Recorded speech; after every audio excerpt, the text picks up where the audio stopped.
আমার দেশে কিছু আলেম এরকম আপনারা দেখবেন, হে আলেমের সাথে থাকবে না, বলবে আকীদায় ডিস্টার্ব আছে।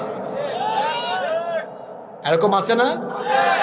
কিন্তু যারা কুরআন সুন্নাহর ধারে কাছেও নাই তাদের সাথে আবার বসবে। যারা কুরআন সুন্নাহর ধারে কাছে নাই তাদের সাথে আপনি বসতে পারেন। আর যারা কুরআন সুন্নাহর পথেই আছে, হালকা পাতলা কিছু আপনার মতের সাথে তার অমিল আছে, সেখানে আপনি আকীদা খুঁজেন। তো যারা কুরআন হাদিসের বিপরীতে আছে তাদের আকীদা কেমন আকীদা গো? হ্যাঁ, আমার তো বুঝে আসে না। আপনি নবী করিম সাল্লাল্লাহু আলাইহি ওয়াসাল্লামের দাওয়াতের সেই সুস্পষ্ট পথ থেকে বিচ্ছিন্ন হয়ে খেয়ানতের পথ ধরেছেন। একজন আলেম চিনতে না পারলে এটা বড় খারাপ লাগে,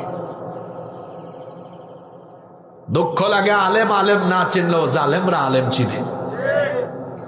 এই জন্য সব জালেমরা আলেমদের উপরে যখন অ্যাকশন করে, তখন কোনটা কৌমি, কোনটা আলিয়া, কোনটা কোন দল করে কিচ্ছু দেখে না, সমান, তাহলে সবগুলারে পিটা। ব্যাককলের দল।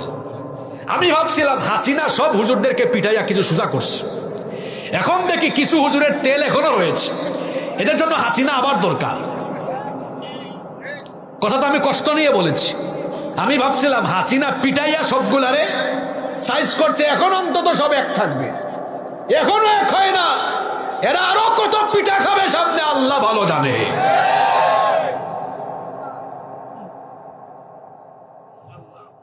আমার কথায় কি কষ্ট পাচ্ছেন আপনারা? এগুলো তিতা কথা হইলেও এটাই সত্য। আমার ভাই কৌমিতে পড়ে, আলিয়ায় পড়ে, অমুক দল তমুক দল করে, কি সমস্যা? অসুবিধা নাই। 100টার মধ্যে 60টা বিষয়ের সাথে মিল আছে, 40টা অমিল, অসুবিধা কি? আমি তো 51টা বিষয়ের মিল থাকলে 49টা অমিল থাকলেও আমার ভাইয়ের সাথে আমি বুকে বুক মিলাতে রাজি আছি, অসুবিধা নেই। মৌলিক বিষয়ে মিল থাকলেই হয়। আকীদা ঠিক করে, আকীদা ঠিক করতে যায় কি করে? জালিমদেরকে মেনে নিবে কিন্তু আলেমকে মেনে নিবে না। এমন হুজুর বাংলাদেশে নাই তো? জোরে বলেন, আছে না নাই? এজন্য এই কথাটা দুঃখ নিয়ে বলেছি। ভাবছিলাম পিঠা সিটা খাইয়া ঠিক হইছে না, এখনো ঠিক হয় না, এদের আরো পিঠা খাইতে হবে।